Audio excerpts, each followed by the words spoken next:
Happened in the 90s. Matt was the fat kid, Steve was the black kid. Life wasn't always great, but you know what was? The 90s. Happened in the 90s. Yeah! I'm the former commissioner of the U.S. Customs Service. And the last thing we need in this country is a black market in cigarettes. But that's exactly what will happen if Washington raises cigarette prices to $5 a pack. And with a black market, children will have unregulated access to cigarettes. Instead of addressing the problem of underage smoking, Washington is about to create a huge new law enforcement problem. If you're concerned where Washington is headed, call 1-800-343-3222. So my fandom started back in the mid to late 80s, and my grandparents, well, specifically my grandmother, got me into it during the Hawk days, the golden era of the 80s. And I followed them, like I said, man, all the way up until probably the mid 90s. I was in junior high, and it was becoming just a cartoon, man, with the wrestling dentist and dumpster men, and I just couldn't do it. What was you watching in the 80s? Was you watching WWF or was you watching NWA? Or I was a Vince guy, always been a Vince guy. And I would hear about those other dudes. And if they were available, if it was on TV, I would watch it. But I would just compare them to WWF. I was like, okay, so this guy's supposed to be the Hogan guy. This guy's supposed to be like the Macho Man guy. And, I think it was the older kids that were really into NWA because they consider that more real wrestling. And I was a kid. Like as wrestling fans, like the WWF really like brainwashed us into thinking everything else was hot trash. Like even back in the day, I struggled to look at like British wrestling now. People are quite nostalgic about it, and and I can watch it now and enjoy it. But as a kid, it was the most embarrassing thing. I can, yes, you'd have to know a little about it to understand, but it was really like shit, But now, because you hear the stories from Regal and whoever else, you know what I mean. You can put context to it, and you can enjoy it for what it was. But yeah, like the WWF, just the what's the word I'm looking for? Like the finesse, like the show they put on, the spectacle, and that's what it is, and that's what always attracted me as an artist. I think like you'd look through the magazines and you get the sticker books and the trading cards, and I'd love to look at the images. There's an artist, is it Tom Fleming or something like this? I think he used to work with the WWE, and you say his art is iconic. Like you'd know it, from the Royal Rumble VHS cover. Oh, that's the guy. Okay, like we talked about that guy. Yeah, what was his name? I'll have to fact check it, but in my mind, it's Tom Fleming. His art like changed the game, man. I heard him on a podcast recently as well. One of the Brian Last ones. One of them anyway was Tom Fleming was on there, and he tells his story, and it gets fascinating because as a kid, like his art really inspired me. Like just like you said, the Royal Rumble. What year was that? 91. 91. I think that was the first one. Was it? And then they did it again in 92. I think he said he definitely did there's a Turkey one that they did once for Survivor Series. Yeah, and I think Lex Luger, he's got the utensils with Tatanka and the Steiner brothers. Exactly, but that stuff really inspired me, and just stuff. It's just great, isn't it? There's just so much memorabilia and so much pop culture involved in the wrestling. I think that's what attracts me more. I think that's probably what's brought me back into it. I don't really watch the modern product as much as I go back onto the old stuff. Yeah. I feel like the toys are what, if I think back to when I was a little kid, like I don't know what the first thing I like that I saw of wrestling that made me really like it, it had to be Hulk Hogan.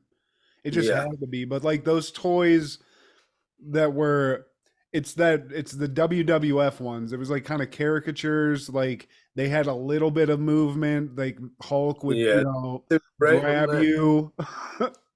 Have you still got yours? Yes, I actually I was gonna dig them out, but my mom is a pack rat, so she has all my toys from being a kid, and they're in my closet right now, just in a big bag. Yeah, well, my mother gave all mine away to some kid, some lucky kid. You know.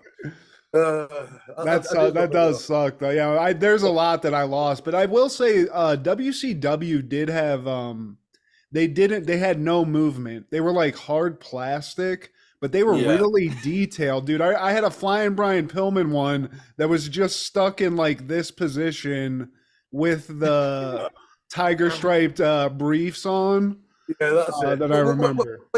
When you was a kid, that really annoyed you, didn't it? But now you look back on them and they just Yeah, there you go. right, like, that's it, dude. That's it. That's hard plastic. I've got a little that's it. But now I really appreciate it. I love it. Like I wish that they were all like that, you know. Man, these new WWF figures, they got real wrestling action. Being on man shows everybody's got a price. The American Dream will put you to sleep, and Hacksaw's gonna cut you down.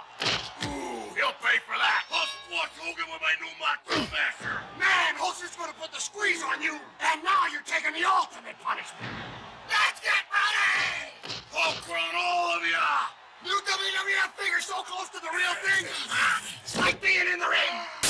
Well, hey, boys and girls, this is Steve G and Matt G with Happened in the 90s, a show where we talk about what happened in the 90s. So get out your best of Matlock and your British Bulldog t-shirts, because, bitch, please, get down on your goddamn knees for this money, chronic clothes, and weed. Look, you're dealing with some real OGs. Bitch, please. We got a special guest today. You might have seen his work on various social media. He does dope stuff. Dope art, man. His name is Main Event Rich. Kiss the ring. Give it up. Thank you very much. What an introduction that was. I felt like I was walking out in front of 90,000 people at Wembley Stadium then. You will one day. Yeah. One day, Rich, man. Yeah. Followed by 2 security guards.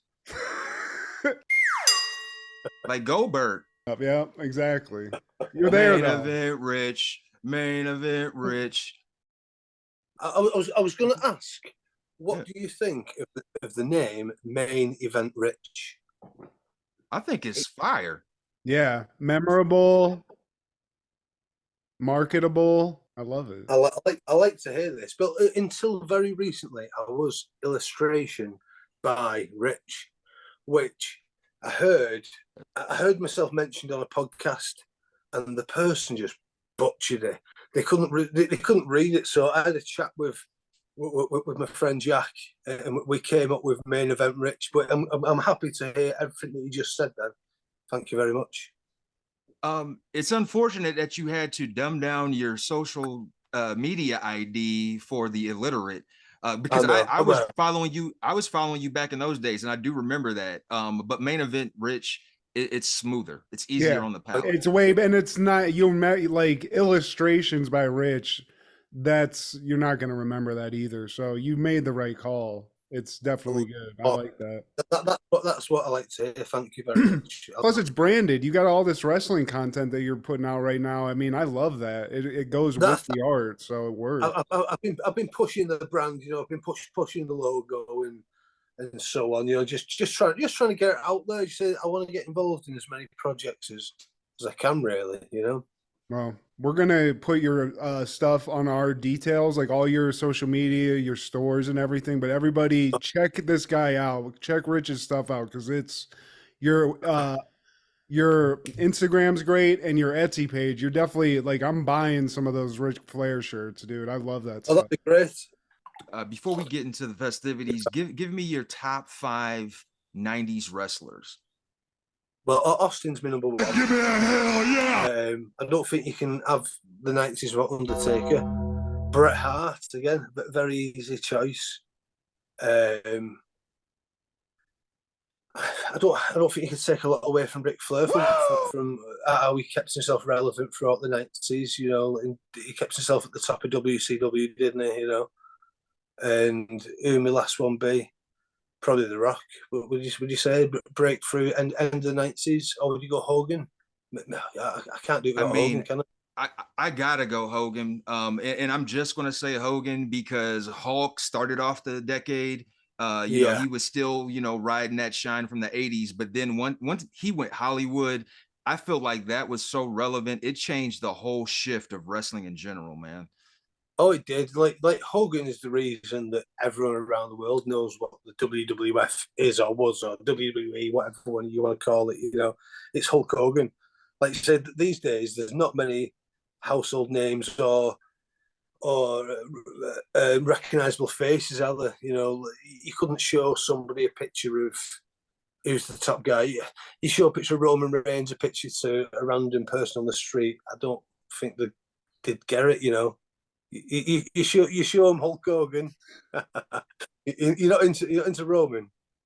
I despise Roman. He is the Pete Davidson of wrestling. I hate the fact that he's cousins with Dwayne Johnson because none of that charisma, none of that mic working, it didn't rub off. I like that bloodline got cut off. Like that gene right there, it just didn't get passed onto his side. I just can't. You put a mic in front of his face and he's just like, I don't acknowledge me. Superman punch. Acknowledge me. Acknowledge me. The 15th. Well, I've got something to show you. Maybe I shouldn't. No, I've seen your Roman, and like this isn't like even though I despise the man, that is dead on. Dope. Like all like I can't think of a wrestler I despise more, but like that I could still give props to that because I'm a Heyman guy too. At the end of the day. Yeah, well, he just looks the part, though. You know, he looks the part. It just sucks he can't work the mic. And even like, is he as bad as Sid Vicious on the mic, Steve? Has he ever said, "Let's start over on live TV"? Let me do this again. Oh, it's live, pal. Sorry. Not yet. We're live, bud. Well, I'm going to be honest with you, right? I don't watch wrestling as a serial thing. You know, I'm not a regular viewer of weekly shows. I'll listen to the podcast, which will tell me what's happened. I'll fill myself in on social media. I'll watch the first night of WrestleMania and I watch the Royal Rumble. Like recently, I've been watching more. You know, but the bits I have seen of Roman, I've been impressed. I thought he was doing all right, to be honest. Like just the in-ring stuff with Paul, as you say, Paul might be carrying him, but I've not felt any cringe. Like, you know how some guys make you cringe. I don't get that vibe from Roman. He made me cringe as a face because they were like really trying to force him on us. Yeah, and I couldn't. I weren't watching at that time, but I've seen the footage of him being booed out the ring or whatever. It was a WrestleMania, was there, with The Rock or something? I weren't watching it at that time, but I have seen that footage, you know, and I do get it. I get the frustration of being a wrestling fan. I think that's why I can't invest myself fully into it anymore. So I remember that's you know, the anticipation that you had between 1997 and 2001. But for you guys, it would have been a Monday night. For me, it was a Friday night of waiting for the latest episode of Raw. You know, to cut like the excitement you had. Like it was well into it, weren't we? I don't think that anyone gets that from the current show. You know. Yeah, I mean, I think it's Roman for me. Like I would attend and participate more on Monday nights, but it's just like they cannot get the belt off of this man. They can run a bulldozer over him. They can have Brock Lesnar, Randy Orton, Jake the Snake could come back, give 17 DDTs. Oh, he comes back, Superman punch. Roman's still the champ. Like, why bother? That was it. I lost my train of thought then, but that's what I was going to say. That the way that the WWE, I remember back then just knowing that they're just pulling you. They're not going to give it to you. You know what I mean? And I see it now with Roman. They don't care what you think. They don't care what the fans want. They're just going to give you. But they want you to be pissed off, don't they? You know. Maybe that's what it is. It's job. like the Howard Stern thing where it's like we're pissing these people off and they're just going to tune in every week just to hate on this guy. You know, it's that effect. Vince, honestly, he don't give a shit about you. He likes your money. He's an evil genius. I actually like that thought now, Steve, and it makes me want to watch every week thinking that Vince McMahon's like, people hate this guy so much. I'm just going to keep parading him out here until somebody like threatens us. We're going to do more. Yeah. Let's see. I bet we can do this another couple of years at least. I'm the boss.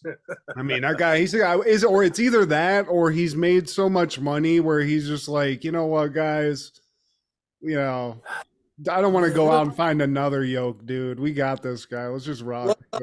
I've been expecting that Roman needs a holiday. Like you say, he's been doing it for a long time. He's been doing this since he come back from being sick, hasn't he? You know. So what's it been like 3 or 4 years, constant like on TV. So there's going to be a point coming up where he has 6 months off. He must need the rest. You know. I hope. It's going to be maybe that's sick. it. Stevie's a cancer survivor. I'm a cancer survivor. I just take a couple of years off and chill out. You know, like he's just chill. See, I give him that. Give him that little like. Let him have that leukemia bump, man. Let him have that. Matt, I can't. That's hard to speak on, man. Hey, you know, but I agree though. There's no charisma. Like to me though, what I see, because I don't watch any new wrestling. I see bits and pieces. It makes me not really care too much, but I do like Chris Jericho and AEW. I like what they're doing, and I do think Cody Rhodes looks cool. Like I think he's pretty fucking dope, right? So maybe he's back in WWE. He was in the main event against Roman, and like I think the world was pulling for Cody. It was like, yeah, dude, do this for Dad, man. Do this for your brother, man. Do this for the Rose Dynasty, baby. Do it for Sapphire, baby. Do it for Sapphire. Do it for them big with the polka dots and everything. And just like I was heartbroken. I jumped out of my seat and I yelled at the TV. This is fucking bullshit. This is fucking bullshit. Turn the TV off. I'm going to bed. It's because it's what you wanted, you know. That they knew you wanted it. Don't give a shit. And Vince McMahon was in some weird like Scarface office, like yeah, just counting money and just drinking your tears, Steve. That's what he's doing right now. Genius son of a bitch. Later on an all-new Tonight Show, it's television history in the making when Jerry Seinfeld joins Jay for one final farewell. All right, what the hell? I'll do one more season. Come on, let's go. Plus a huge mystery guest, and we guarantee you won't be disappointed. And Brandy, Jay's pop quiz, and Danny Glover with Mel Gibson. Then Conan's got Rosie O'Donnell and Seinfeld's Putty tonight. But today, my friends, we're talking about all things May 11th. In the 90s, son. Starting off in 1990. Class of 1999 premieres. 3 ex-military robots are reprogrammed as teachers and secretly placed in a school where most students are part of organized gangs. They begin to respond violently to unruly students, and their military training starts to take over. Directed by Mark L. Lester, starring Bradley Gregg, Tracy Lynn, John P. Ryan, Pam Grier, Joshua Miller, Stacy Keach, and Malcolm McDowell. How did they get Pam Grier in this movie, Steve? This was actually her first movie after dealing with the illness herself, man. She had taken some time off from Hollywood. Her heyday was in the 70s, and this was her first foray back. And she's sexy as usual, and she's one of the cyborg teachers. It's a pretty creepy movie. Stacy Keach is in it, and he has an albino flat top, and this was his choice. On top of the gray contacts, and he's the guy that kind of like put these robots together. It's Pam Grier, John McCain standing next to her, and the other guy who's like the phys ed teacher. But My favorite was probably the John McCain brother robot. He's the history teacher, and he just comes in with so much fervor in these unruly kids. He's like, "All right, this is going to be the hardest history class you'll ever have," and he's just really amped up. And they're getting in his face, and because he's a cyborg, he takes them over his knee and just starts robotically spanking the fuck out of them. And they're all just standing there looking like, what the fuck is wrong? How is his hand moving that? It's like $6 million, man. Wow. I mean, I love me some Pam Grier. She has been in some weird movies, and this sounds like another one of those. But shout out to Pam Grier for doing this. It's very weird, man. How was it spanking? Was it doing the really fast one, or was it doing like the robot Like, dance? it was like robotic. Like he started off slow, and then it was just like his ass cheeks falling off. These are the softest gangsters. They kept calling these kids gangsters, and it was more like, it's not like your Bloods and Crips, like hood kind of gang. They were like Mad Max, like, you know, wearing like Ultimate Warrior trench coats and shit, and these were the gangsters, and they were talking about gang banging, like. They just look like they're going to a fashion show, honestly. They don't look like a gang. This looks like Culture Club. Where's Boy George? What the I like Stacy Keach also as the evil side. Like, I don't want the guy creating my robots to have a hair lip. I'm sorry. Maybe that's that guy looks insane, dude. He picked the right look. I don't know if this is the right movie, but and at some point, like, Pam Grier, her hand like melts off and it turns into a flamethrower, and she like shoots flames at the gangsters and like have them flying off their motorcycle. And the John McCain old dude cyborg, his hand turns into like a drill surrounded by like a claw. Crazy shit, bro. This movie sounds awesome, actually, now that I'm seeing this, dude. I missed the name. What was the title of the film? Class of 1999, and I guess there was a class of 1984 that happened in the 80s, but the situation was switched where the students were the unruly ones, like they were like the monsters, and the teachers were trying to like stay alive.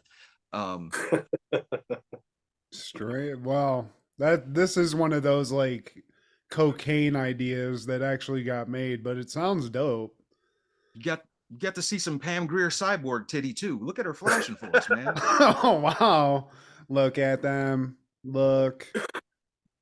How did you watch it? Have you got a DVD, or is this on some sort of subscription thing? Well, some of these things I watch, Rich, I can't disclose while we're recording, but I can send you a link, though. I could definitely drop you a link, though. I could have used your help before trying to find that bloody wrestling show.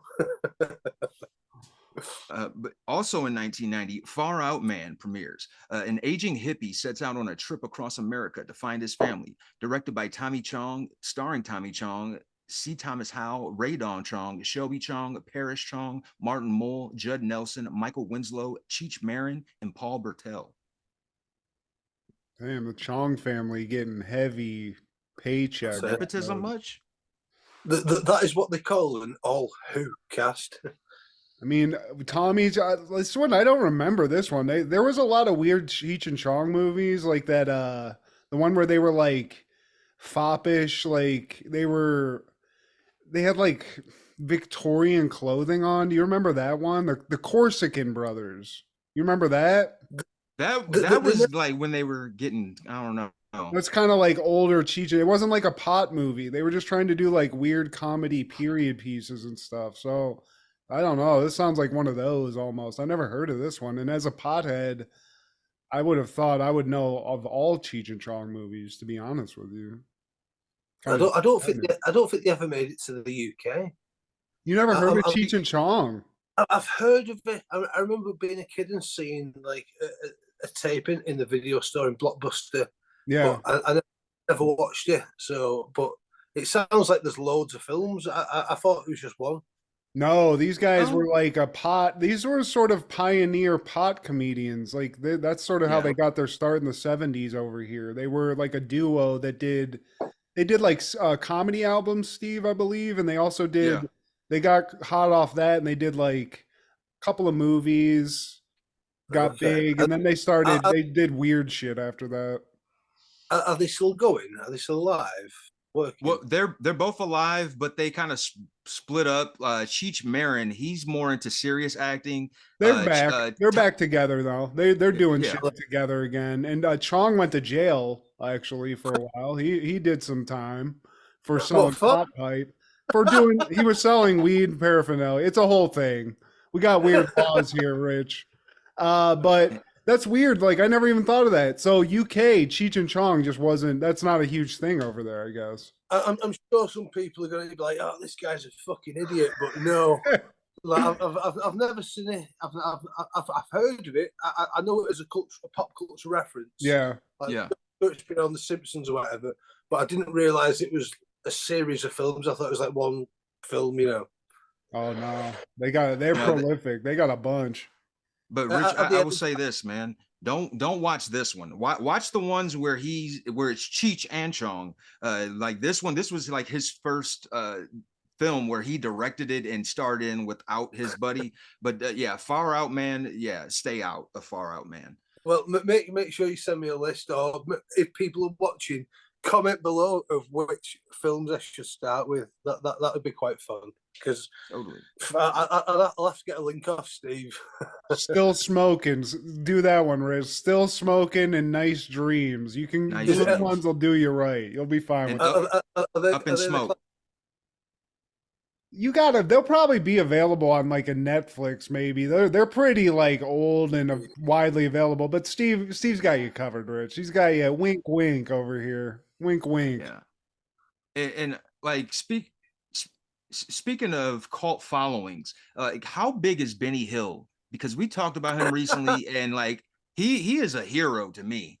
Like Yeah, to all of us. We couldn't see boobies on TV for a long time, Rich, in the US. So that was our only Have you, that was it. Actually, I'm going to hold back what I just thought.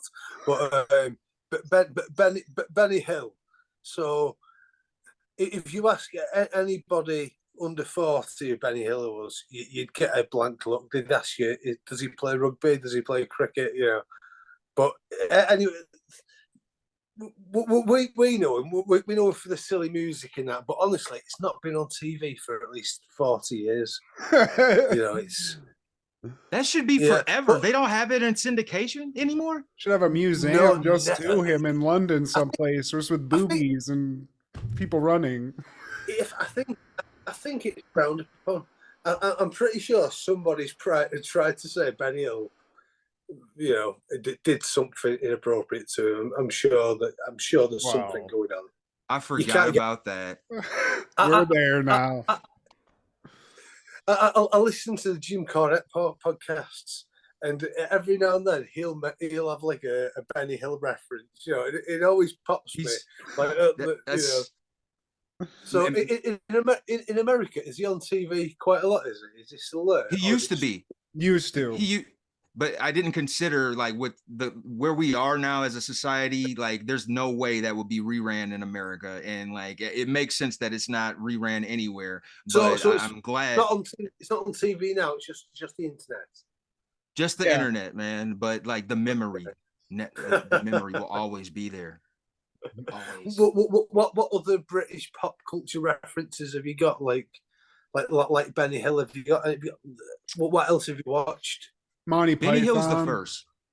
Yeah, I was never really into that. I've seen them probably 20 years ago, but I was never really into it. They're a bit posh for me. I got into them for like a quick in like 6th grade. I saw the Holy Grail one, and I saw the Meaning of Life. And those two are kind of Meaning of Life's kind of like a sketch movie, which I like. They are funny, like individually, like Eric Idle and bloody what's his name, John Cleese, Basil. Did you ever watch Fawlty Towers? I've heard of that for sure. I think I have yeah. seen a couple of episodes of that. Well, That's John Cleese's sitcom from, I think it's from the early 80s, maybe late 70s. I'm not sure. It's before I was born, but it's a classic. You know what I mean? Like John Cleese, he was one of the Monty Python group. Yeah. And so that is, it's probably still, I don't know. Now I'm saying that maybe that's banned. I don't. Yeah. It's hard to keep up.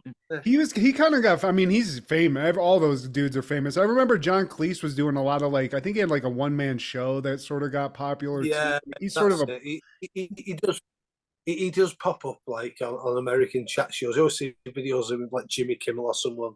Yeah. You know, one of them type of guys. I remember he's like Absolutely Fabulous. Yeah. Oh yeah, my wife likes that one. Whose Line Is It Anyway? When it was British, I remember that. And I was a huge fan of the Ricky Gervais show, the BBC radio show he did with Stephen Merchant. Oh yeah, Carl big fan. Pilkington. Yeah, I love all that stuff. So Brian it's all classic. Hugh Laurie for House. Yeah. Yeah, I was a big House. It was when I was at university. Somebody told me about House, and you know when you should be at uni, but you're just watching House till like 4 a.m. Hell yeah, yeah. We had a lot of that. We were watching House, but we were definitely not studying and up at 4 a.m. So yeah, that's it. There's another one. I wish I remember the name of it, but I watched it in the 80s, and it was about puppets, and I believe it's British based, and like the puppets would like be. They would be caricatures of like, what's it called? Sorry to interrupt you, Steve. I couldn't help myself then. That program you described there is called Spitting Image. It's like you say, it's all puppets of like politicians and celebrities, you know, all from like the early 90s and that was huge back in the day. It was. I was big on it, man. I didn't realize America as well. Yeah, like because they would have like a puppet of Whoopi Goldberg, and it wasn't like Jim Henson like kiddish. Like they would kind of look realistic, man. Like Phil Collins would have one. It was like, whoa, I can get into this. Yeah, they should bring it back. They should. They've had like a few. I think it is back actually. They've got like a Netflix over here called BritBox, which is all like British TV shit that they've managed to get off Netflix and everyone else and put in this one package. And Spitting Image is one of the big things. I think they've redone it with actual puppets. But over the years, they've tried to do it various ways. Like 20 odd years ago, I think they did something called 2D TV, which is like a cartoon version of it. It must be much cheaper than making the puppets. It was quite funny, you know. CGI, it's like just taking the fun out of everything, in my opinion, man. Yeah. There's something about the puppets, isn't there? You know, I think it's just like I create things that you know you just appreciate the craft and the work, the craftsmanship. Exactly, man. Like the videos that I make, they'll be like 20 seconds long, and some little part of it, like the Sid one that you've seen, for example, like the background where it says Sid, like it took me about like an extra hour just to make that glow in a specific way. Yeah, but, yeah. There's only me that would ever notice. It's like I showed my friend Ronnie. He was over from Spain where he lives for the night. He come and stayed last night. And I bored him. You know, I put my YouTube on and I just let him watch my 20-second clips. Hell yeah! I was talking him through it like a director's commentary. You know, God bless him. Like he seemed really interested. You know, he convinced me anyway.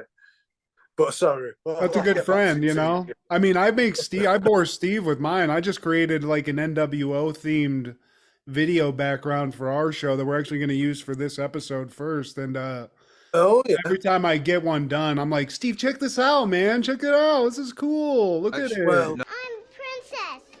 In 1996, May 11th, final episode of Captain Planet and the Planeteers airs on TBS. And the title is 101 Mutations. Did y'all ever get Captain Planet and the Planeteers, Rich? 15 years ago, I went to a costume party. There's this town in England called Wigan, And on Boxing Day, which you guys don't have, but it's the day after Christmas Day. It's called Boxing Day. And this town called Wigan, everyone goes out in what we call fancy dress costumes, but what you guys would call a costume party. So you go that night. I went dressed as Mankind. You know. Oh, nice! That was my Hell idea. yeah, love that.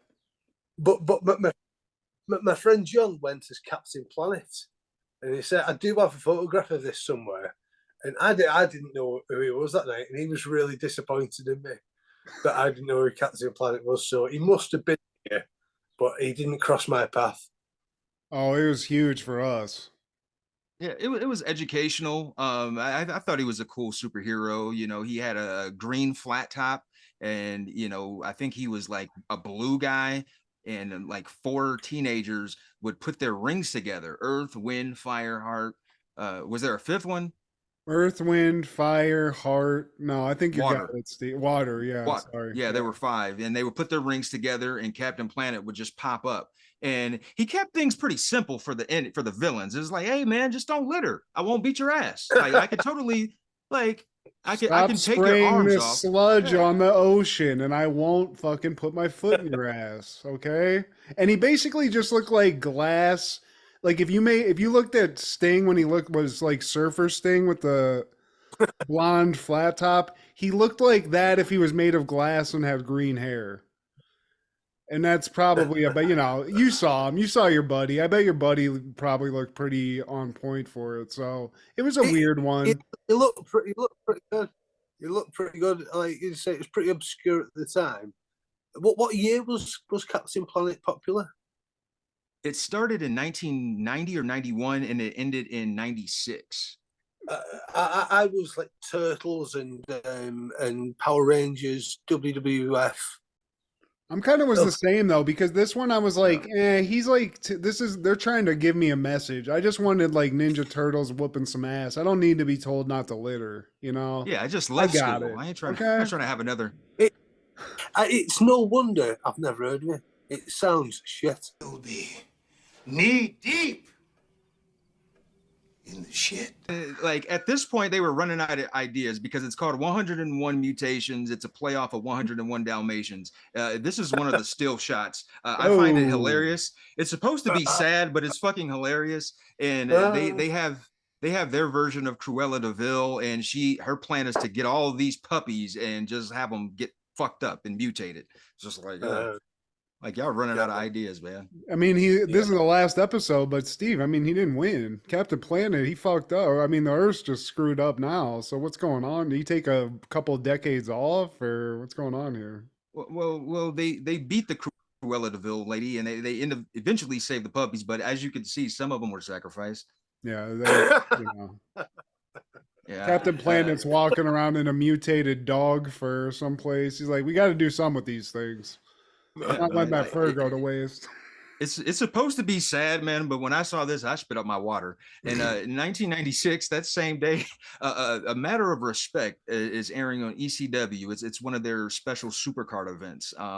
And did you ever get ECW over there? No, but I was aware of it. So by about 99, I was about 15. I was going on 15. So, and the internet was starting to get up. So we was able to read about ECW. I remember the excitement of the first pay-per-view and things like that. We were able to see images of ECW. It's hard to say clips because we didn't have clips back then, did we? On the internet, it was all images and writing, wasn't it? And you get tapes. I did have a few ECW tapes at some point. So really, it was mythical, if anything, because it weren't really there. It was just something you'd read. It's something you really wanted, and you really backed it. I used to be on the forums, and again, you talk to people about it, and but back in the day, I'd make custom wrestling figures, and post them on the internet, and you'd make these ECW guys, even though you'd never seen them wrestle. You know what I mean? But you'd know him through the stories and the images and the matches that you've read about, and the tapes that you got. So you was into it so much watch, even though you didn't have the full context, you know. So to answer your question, you had ECW if you looked for it or if you knew about it, you know. But in 1997, The Simpsons is airing the episode The Simpsons Spinoff Showcase. Troy McClure presents 3 spinoffs: Chief Wiggins PI, The Love-Matic Grandpa, and The Simpsons Family Smiles Time Variety Hour. It's a great episode. I love anything that starts with Troy McClure, Steve. Love it. You may have seen me from Son of Sanford and Son and After Mannix. You know, and Fox had to fill some time. They have slots to fill, Steve. So instead of coming up with an original idea, a couple of spin-offs that we got from The Simpsons. And I got to be honest with you, a couple of these, I'd tune in. And our first vignette is Chief Wiggum PI. And it's just Magnum PI with Chief Wiggum, Steve. So, and Rich, this is honestly, this could work. I could watch the show. Got kicked off the force. Yeah, he's going to New Orleans. He's going to Nolans, Steve. Wiggums, he got fired from Springfield PD for what he's calling massive corruption, which I get. He goes down to New Orleans with Principal Skinner, who I guess is a New Orleans native, and we just never knew that. A skinny boy. Yeah. And he's going to set up shop as a PI. And immediately when he gets down there, he runs afoul of a guy named Big Daddy, who is just a Cajun carry. He almost looks like Dom DeLuise as a Cajun guy. Like, I'm gonna cook you in a gator soup. He's one of them guys. Do you know what a Cajun is, Rich? Yes, I believe I do. Is there like Cajun porn stars or something? What the fuck was that? I don't know about Cajun porn star. That'd be a gross porno. No. You know that TV show Porn Stars? It's like a pawnbroker. I don't know. Where you buy and sell gold. Oh, okay, yeah, no. I don't know about not a pawnbroker. A pawnbroker, okay.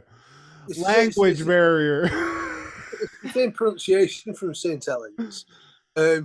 But anyway, there's a TV show, like I think it's called Occasion Porn. I don't even know how you say it differently. Porn. Porn. I just heard porn and I was like, Cajun porn star. That's gonna get greasy and nasty real quick. So there's a market for it. I'm gonna put my dick in you. That's basically what it's gonna sound like. It's gonna be weird.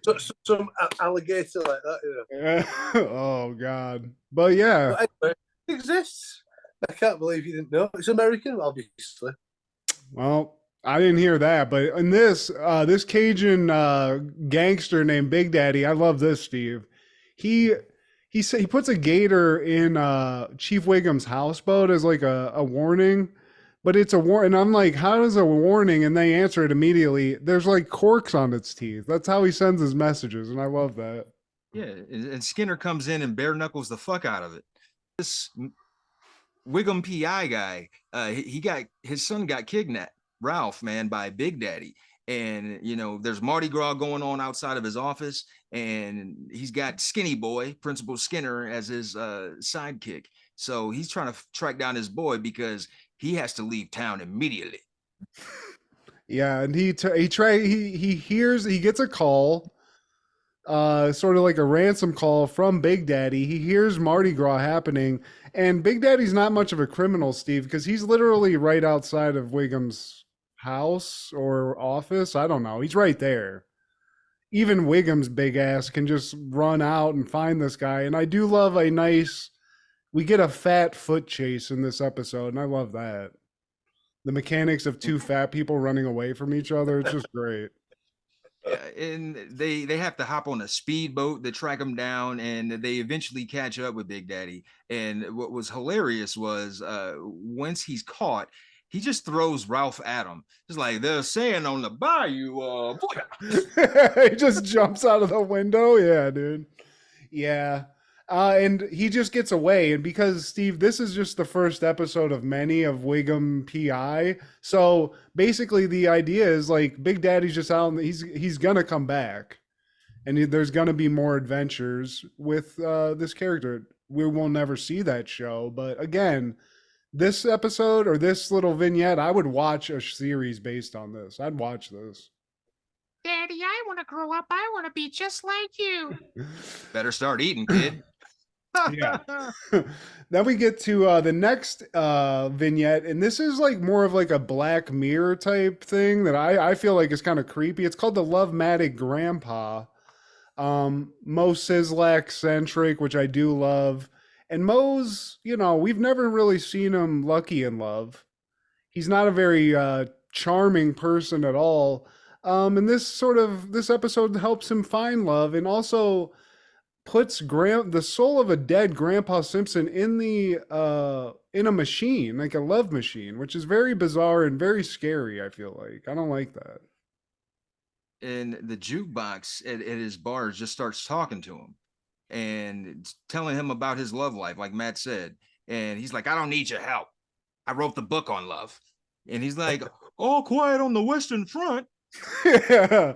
And then right when that happens, a lady walks in. I don't know, like, which never happens in Mo's life at all. And she's attractive. And, he's basically does what Mo does immediately, which is creep her out. And he's like, yeah, you want to go in the back? And Grandpa's trying to help him out. And basically this love machine just gives him like rando advice that actually is good love advice.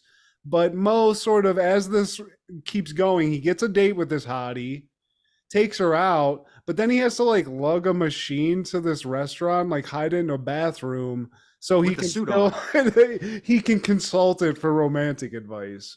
And hilarity ensues.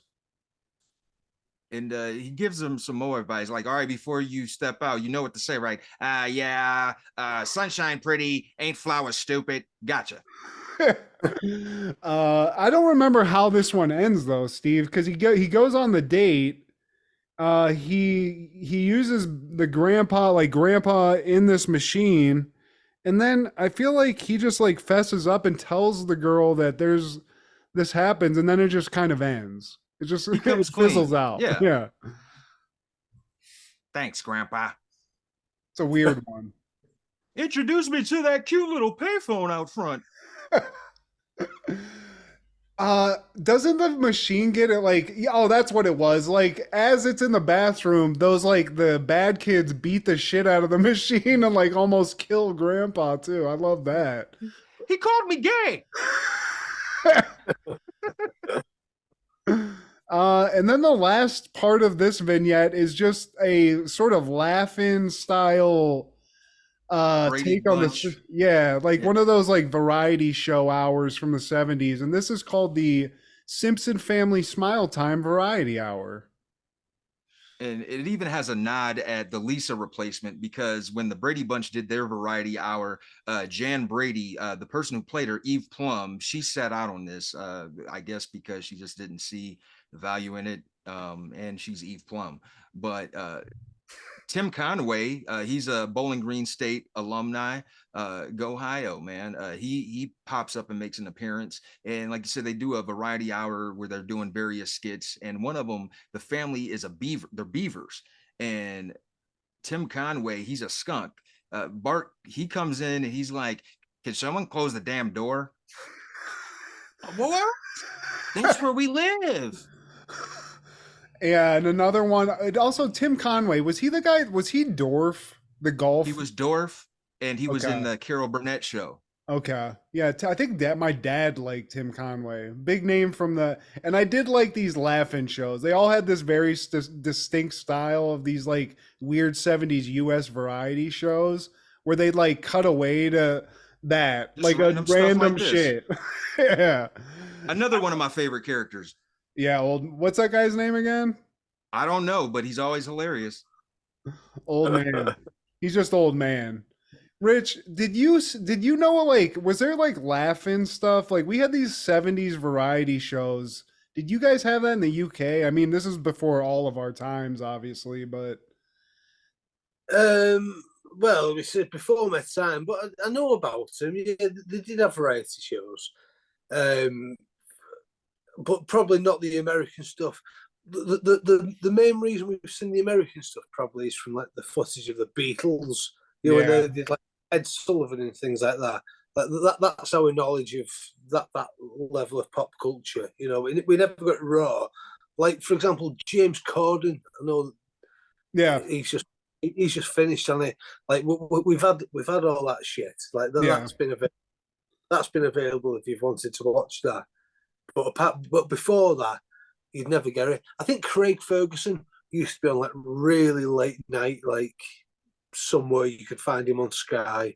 But apart from that, we never got any of your variety. We never got SNL. I think you can get that now. Well, I mean, like these shows, like we wouldn't like these weren't around when we were around, but like for some reason in the '90s, especially, they would bring them back for like a one-off, where it'd be like this tonight we're doing a Carol Burnett laughing. They basically recreated in the '90s, and it just didn't work. But And you know what the funny thing is there? So that was like nostalgia for like 30 years before. It's yeah, like, but that's what we're in for right now. That nostalgia that audience was looking for. You know? Like, there's some kids watching this now thinking, "What a load of bloody turd!" You know, what are these old men talking about? yeah. Like, The best decade ever. That's all. Just only the best decade ever. It's true. But once upon a time, there was somebody with lollipops was thinking, "This is nostalgia." Yeah. And this episode wraps up with Troy McClure basically giving some kind of prediction for season 9, because this is the season finale of season 8. And how do you keep it fresh after 8 seasons? Magic powers, marriage after marriage after marriage, hidden triplets, and a little friend named Bazamadar that only Homer can see. Hell yeah, dude. Little shot at what Flintstones. And we're back. Unfortunately, everyone's gonna notice we're down a guy. Unfortunately, I guess Main Event Rich had a 56K modem. He was dealing with some internet issues, but we did lose him for this last segment. So Main Event Rich, dude, we're sorry we don't have you. We miss you. We'll have you on again soon. But I do want to give out his details just so everybody has them one last time before we continue. So as far as Main Event Rich goes, Twitter, Insta, TikTok, you can search at main_event_rich. He has a website that's under construction, but if you do type in maineventrich.com, it will eventually redirect you to his current site. It's got all of his art. You can buy stuff. He's got so much cool stuff. You got to check it out. And he also has an Etsy page, which is etsy.com/shop/no-context-flare. Flair is spelled just like Ric Flair's last name, because that's what it's about. So check everything he has out. Please buy this guy's stuff so we can get him a better modem and a better mic. Had some issues. For real, bro. And you got to come back, man. We loved you, man. But that Fisher Price mic, it's not cutting it. But also in 1997, WWF is airing In Your House 15, A Cold Day in Hell from the Richmond Coliseum in Richmond, Virginia. Commentating duties are done by the legendary Jim Ross and Jerry Lawler. I mean, the duo. I feel like this is tip top. This is it. This is what you want, Steve. This is the Mount Rushmore. It's these two guys. I think you agree. Bar none, man. And our first match is Flash Funk, who I would prefer being Too Cold Scorpio, because he's got these Mork and Mindy Nanu boots on, versus Hunter Hearst Helmsley with China. Flash Funk's in his Parliament Funkadelic phase. He's got some boots that he stole off of their truck. But, you know, Flash Funk, he didn't really clock to me before we started this show, Steve. But Too Cold Scorpio, Flash Funk, I am a fan because this guy's huge and he can fly. He can do a lot of cool shit. And I feel like, for whatever reason, I don't know if he was a dick or they just couldn't figure out his gimmick, but it just never landed. But he could have been a superstar. He was black. Yeah, there we go. I mean, I think it's pretty much out there, but he's got something, but unfortunately, it's not enough. And he's going up against the Triple H that's got, a lot of arrogance, a lot of richness, a lot of that, like, where's it called? The Hamptons. It seems like he probably owns a house there. And he also has he's got a brick shithouse of a chick with him in China who's really basically fighting all of his battles at this point, it seems like. He's got a lot of testosterone in his corner. And Flash Funk, man, despite the stupid name and the stupid wardrobe, he's still doing his Two Cold Scorpio business, man. He's doing some like unseen before, like high maneuver aerial assaults, man. Black Rob Van Dam type shit, if you will. I mean, that's a great analogy. It's like picture a dude that's like built like Charles Barkley in his prime. I mean, like he's not like a fit dude. He's not like he's not yoked like that. He's big. He's a strong dude, but he's not like you're not like, oh damn, that's Ahmed Johnson level, like some insane mutant. So he doesn't have that going for him. But what he does have is, I mean, he will get on the top rope and do some crazy shit, and he does like I don't know how to describe it, but he'll do like the kind of flippy jujitsu stuff you see like a lucha libre guy do out of like an armbar, but he'll do it as like a 270-pound dude. So it's pretty awesome with ease. And wearing it's George Clinton's old wardrobe, at least his boots. Yeah, atomic dog, fucking atomic dropping. And at one point, Jerry Lawler calls him Go-Go Boy, which I kind of found amusing. Should I be laughing at that? I mean, the wardrobe suspect, but he does his thing. But really, all this is to get, just to get China in the mix, to get attention to her. There's a lot of attention always paid to China when she's just sitting on the outskirts, grilling anyone that Hunter Hearst Helmsley's wrestling. And she does the same thing here. We get a lot of funny jokes about her, one of which I think the King says something, boxers or briefs, and even JR can't help himself. He's like, you better ask Eddie Murphy about that one, bud. He shits on two celebrities. I mean, these guys can't help themselves, Steve. No chill, man. And eventually Hunter Hearst Helmsley gets the pin because he's the future son-in-law. So of course, and his boy is Shawn Michaels. What can you do? And that wasn't enough. His bodyguard / manager China hoists this grown-ass man, Flash Funk, over her shoulder like a newborn and walks him over to the other side of the ring, hoists him on the top ropes, and he bounces out. Like, the man already lost. I mean, you gotta fucking maybe jeopardize his ability to have kids. Shame on you guys. And not only that, you're getting hoisted around by a woman, even though it's China. I mean, from the fans' perspective, it's just a weak look, man. You were better off looking in the classifieds after this pay-per-view. But I feel like you got to get a pass. Like if somebody calls you and they're like, dude, some chick fucking picked you up and threw you down, I'd be like, yeah, let's go ahead and take a look. She can fucking bench press 350 for reps. So I'm sorry. I mean, you got to get a pass on that, but it's not a cool look. But, that's kind of Triple H's thing right now. He's kind of a cunt, and he uses his gigantic roided out chick as his bodyguard. And that's pretty cool, honestly. And his Gonzo Schnoz.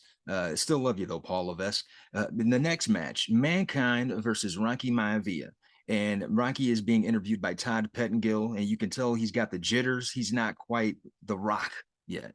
Yeah, it's off, but he's getting it. The mix is getting the marination, the agitation, if you will, because you can see at least his character. He's getting pissed off at all the bullshit. People don't like him. He's trying his best to be a babyface, and people just aren't eating it because it's being shoved down their throat.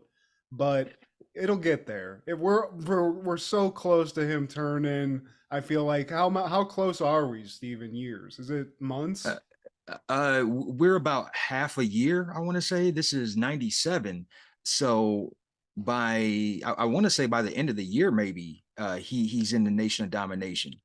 I mean, you can kind of see it coming off him a little. Even when he's walking out, you can kind of see his he's like fucking gritting his teeth a little bit and stuff. And I like to see this.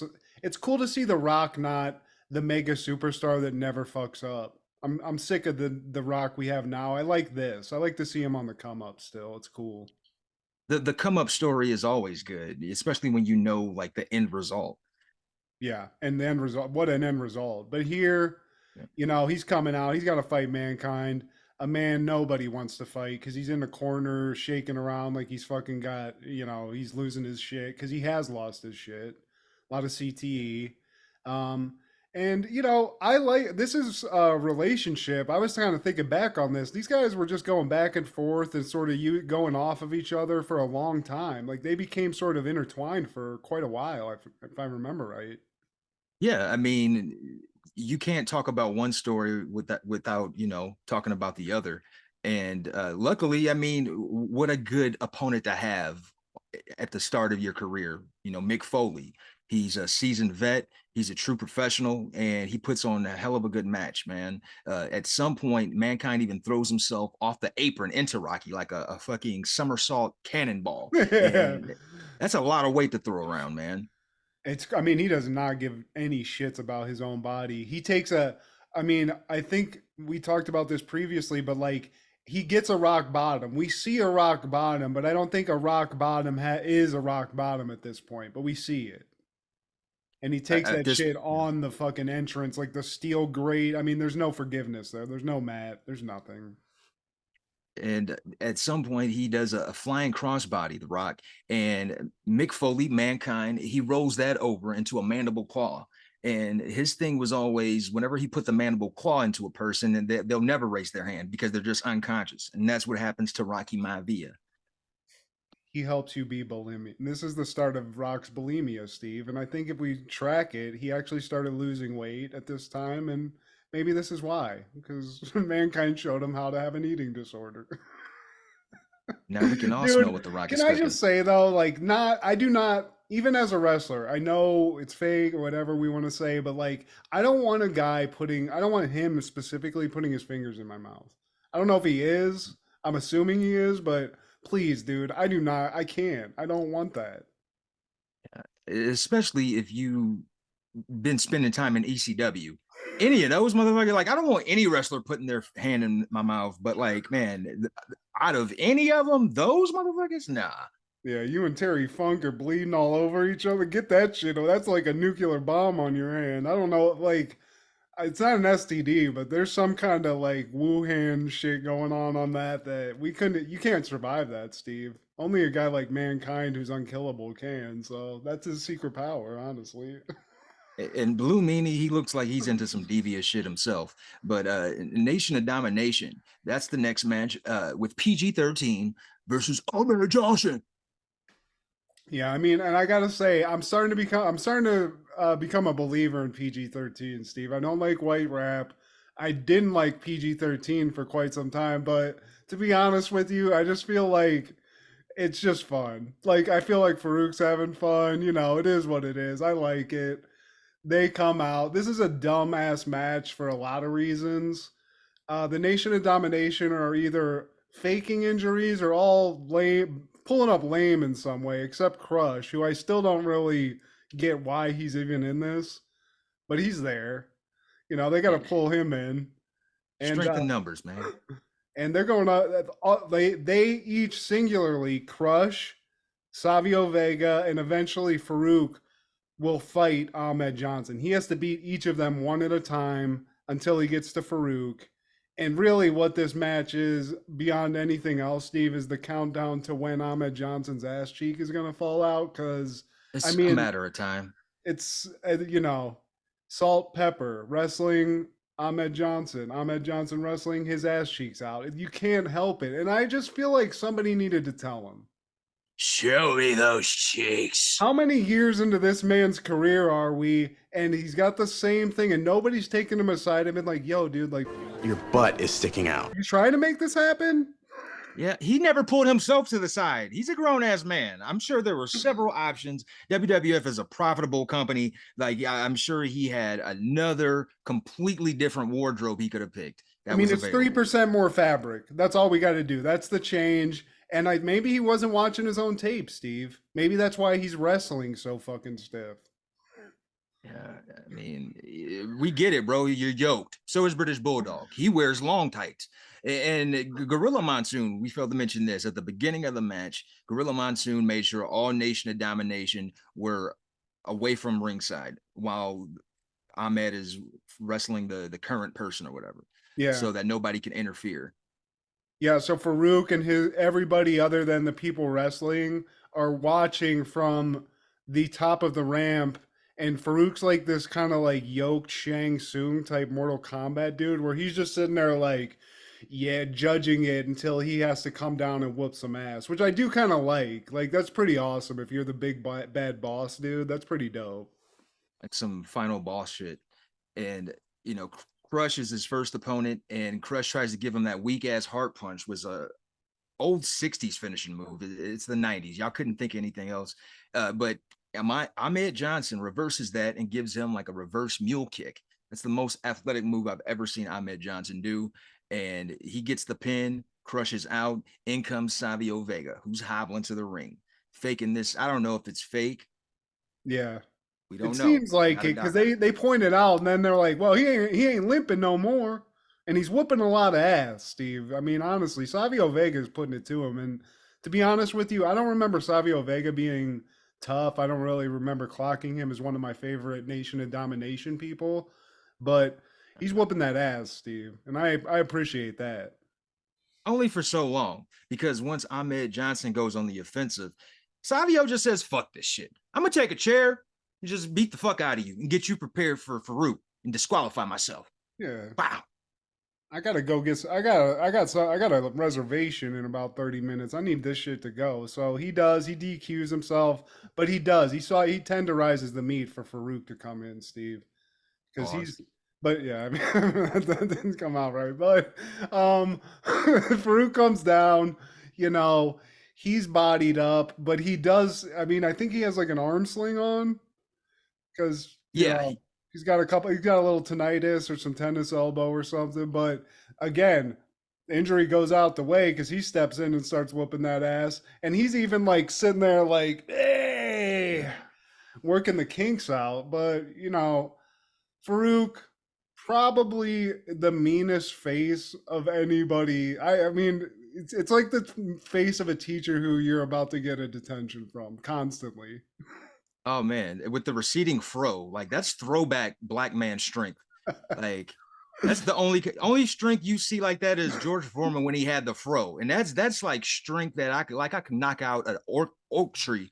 But we know that Farouk's injury is fake because at the end of the match he gives him his finisher, which is like a reverse face buster, pile driver wannabe power bomb, and he did that to this motherfucker.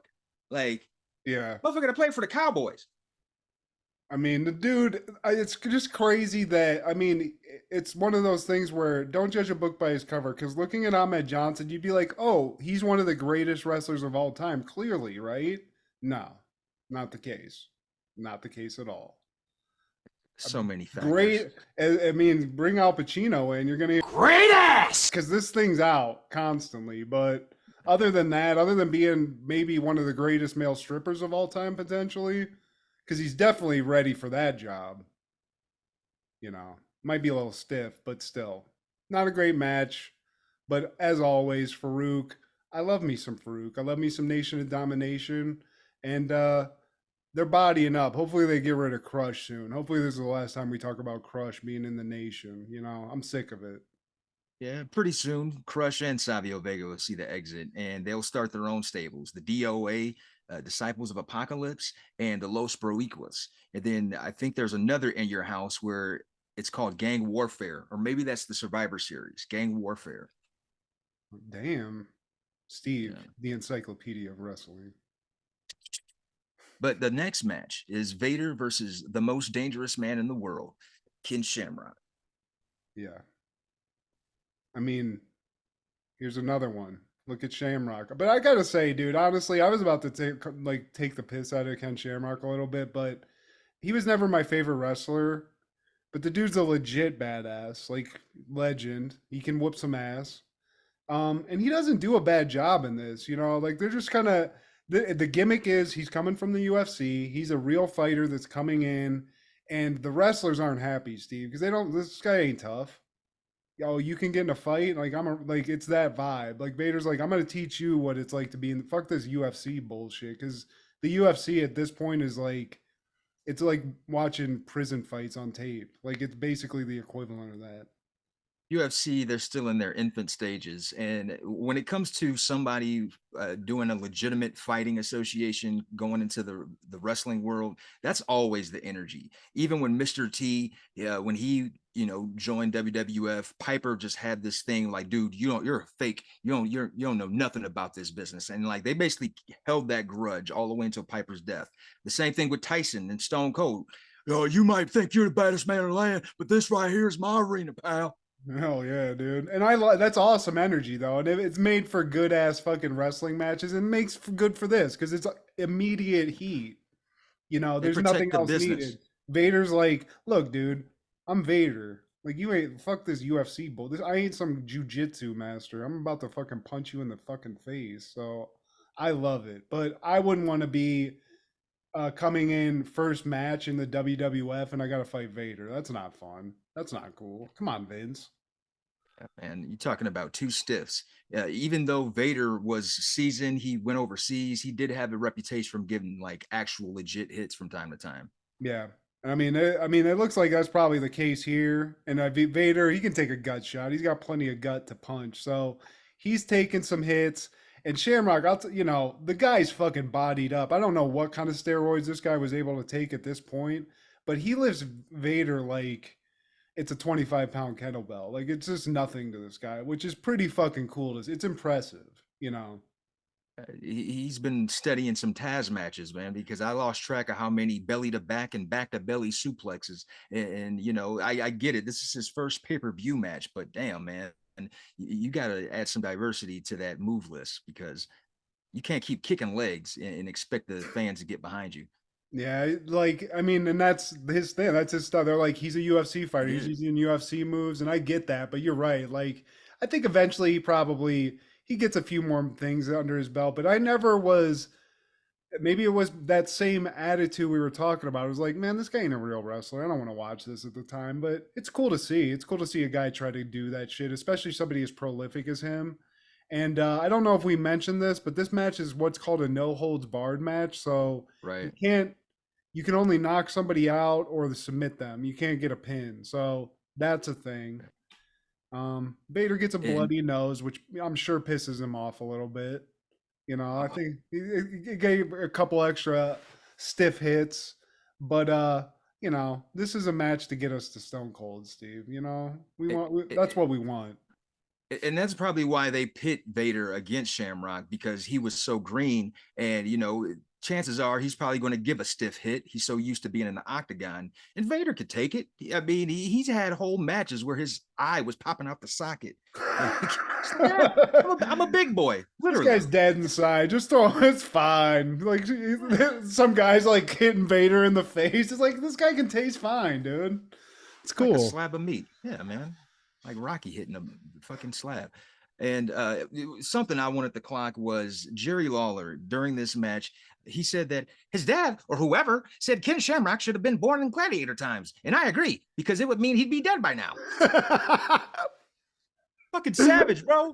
That's why this dude, was people feeding him lines or was he just pulling this shit off the top of his dome, Steve? No, bro. This is what I love, man.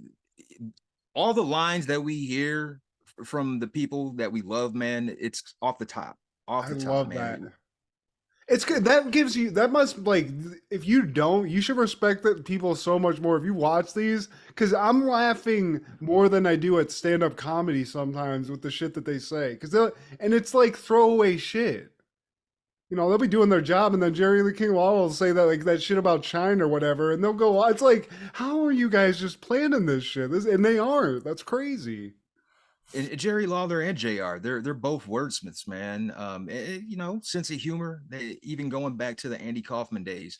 But Shamrock does get the win. He throws Vader in a cankle lock, if you will. And yeah, that's good, Steve. I like that. Points for that. The dub. But yeah, here we are, man. Stone Cold versus Undertaker, and I don't give a damn about the dead man. Yes, you know the energy Stone Cold's coming. And one thing that we have to preface here, they keep mentioning it through the whole pay-per-view, that there's these 5 chairs, Steve, that Bret Hart got some scalp tickets, and he's got them on reserve so he can just come out and fuck around with his guests. So the whole time they've been empty, but as the match starts, Brett and his squad come out. Brett, he's in a wheelchair. But he's got a gang of hearts. He's got Davy Boy Smith. He's got Owen Hart. He's got He's Jimmy got the Anvil anvil. Neidhart, which I mean, the devil himself. And he's got a Brian Pillman who's got, and he's coked up to the point. He's with Jim the Anvil Neidhart, so it's not surprising, but coked up and waving a crutch around like it can't hurt anybody. And it's scary, Steve. Yeah, crutch or a wheelchair. I don't care, man. You can even pull up to my house. I'll shoot your ass. Yeah. Live on TV. You know he's got a gun, Steve. Crazy motherfucker, man. But Stone Cold and Undertaker, they see this and they get them involved. When Stone Cold gets thrown out of the ring, he goes straight to Owen. Get your ass out here. Brings him over the rail, like starts beating up on him. And then Taker, he comes over and he starts beating up on Owen. So everybody's with the shits. Yeah, I mean Owen. But I do like that Owen got in it right away, and they're here to cause a little chaos. Steve, this is a different kind of Hart Foundation, which I want to point out. It's like this isn't the, Brett's gonna give a little kid his glasses. They're here to like fuck around and like intimidate people, which I do really. It's kind of cool, actually. I like this. We just came to see the match, eh? And We're just sitting here, eh? Like, what's going on, eh? Hey, Steve. But I do have to point out, as this match goes, that was hilarious. But Steve Austin, and this might actually have been an accident, but he field goal kicks Undertaker's nuts, dude. And I mean, I clocked it to the point where I still remember it. I threw my notes out, but like if Undertaker can still have kids, it's a miracle of science. Because Stone Cold Steve Austin, shame on you as a man. I don't know what he did. What did he do to you before the match? Jesus. I don't give a damn about his nuts. I don't give a damn about Paul Bear. I don't give a damn. I just came to take over the WWF.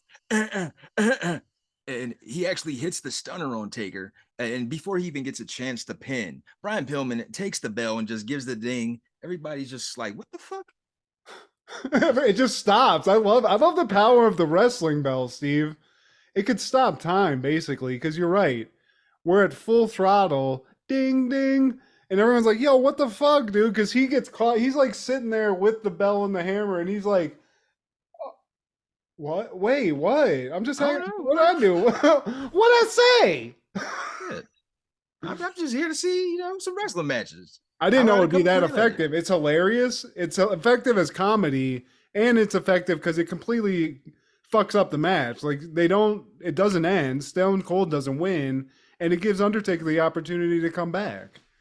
So and they do a double reversal tombstone, which was pretty cool, and Taker gets the win. But that wasn't enough because the Hart Foundation storms the ring, and it becomes an all-out melee. I mean, it's like a shark attack, like a feeding frenzy. Like as soon as the match is over, everybody but Brett like just fucking engulfs Undertaker and starts whooping his ass, which leaves Brett by himself and leaves a very opportunistic Stone Cold outside the ring to look at Brett like a little kid who's like about to hit the button somebody told him not to press. He's like, oh, wait, you're here? Da-da-da-da-da. And I think he flips the chair over, Steve, which is just great.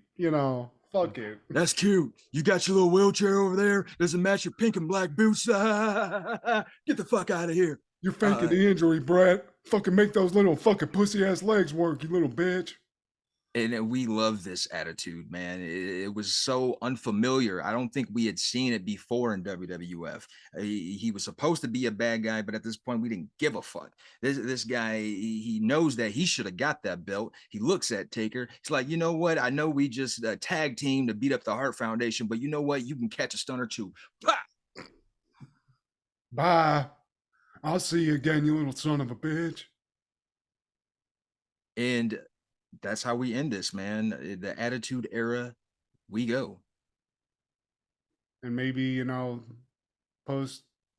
take a time machine back, talk to Ahmed Johnson, and get him a new set of trousers, Steve.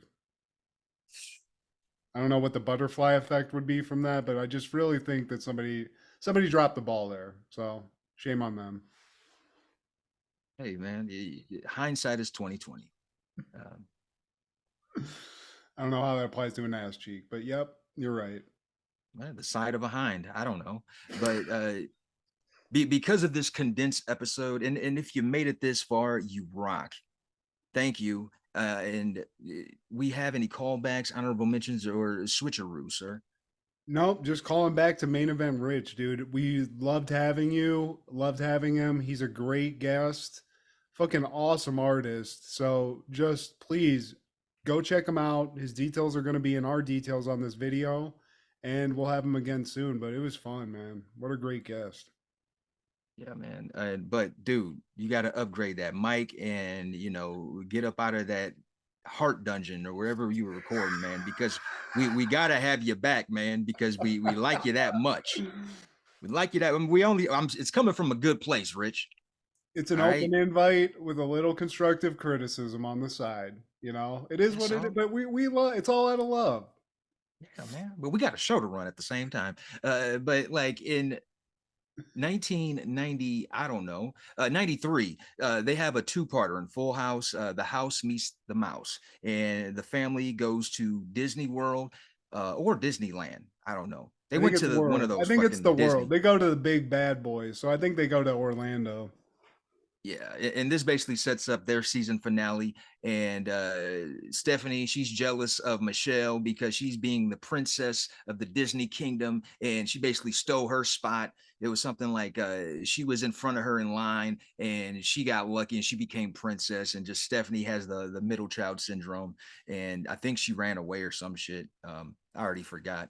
But just real quick, in 1996, Goosebumps is airing the episode Be Careful What You Wish For, and I just wanted to point that out because there's a Pete Davidson looking doppelganger in there. I shit you not, man. It might be him, dude. I think it's he's like part of the simulation, Steve, because nothing makes sense. So I think he's just been around forever, and his giant cock is ruling everything. So it is what it is. I'm not surprised. He was there. Civil War, he was there for the fucking Roman Empire and all of that, man. I love a Civil War note that's like, dearest Maybelline, my 10-inch cock's just waiting. We'll cut that, Steve. Bleep. It's been a weird week. It's been a very weird week. Yeah, man. But eventually it'll be over. And please like, share, subscribe, and comment. Please tell your sister, bitch, please. You're dealing with some real OGs. Check out Main Event Rich on all his socials, on Instagram, on Twitter, on TikTok. Check out Crushgasm with Kendra every Wednesday, B3F Podcast with Joey and Steve, and Don't Worry, Be Movie with Amanda and Wade. This is Steve G, Mad G, and Main Event Rich with Happen in the 90s.